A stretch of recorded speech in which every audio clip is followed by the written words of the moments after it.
Dalawang bahay inararo ng bangka na naanod ng tsunami sa Sultan Kudarat. Umaabante sa balita si Abante reporter Nilo Dagos.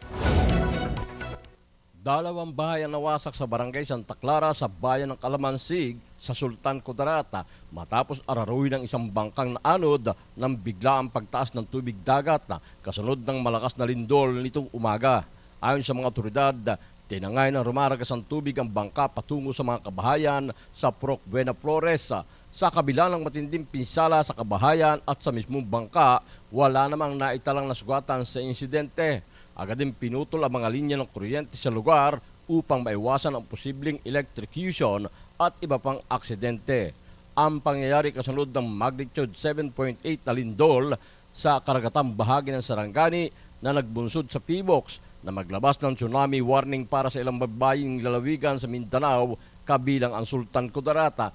Kabilang sa mga lugar na pinayuhang lumikas papaloob ng kalupaan ang mga nasa tabing dagat ng Sarangani, Davao Occidental, South Cotabato, Sultan Kudarat, Zamboanga del Sur, Zamboanga Sibugay, Basilan, Sulu at Tawi-Tawi dahil sa posibilidad ng mga alon na mahigit 1 metro ang taas.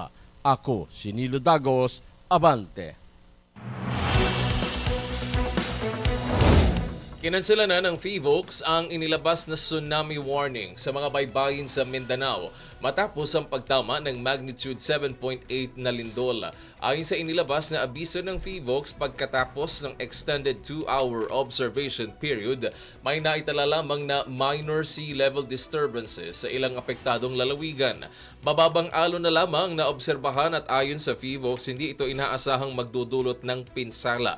Una nang sinabi ng PHIVOLCS na nakapagtala ng tsunami sa baybaying dagat ng Sarangani, Sultan Kudarat, Zamboanga City, Davao Oriental at Surigao del Sur. Ang pinakamataas na alon ay namonitor sa Kiamba, Sarangani na umabot sa 1.48 meters. Sa iba pang mga baybayin ay mas mababa sa 1 metro ang taas ng alon.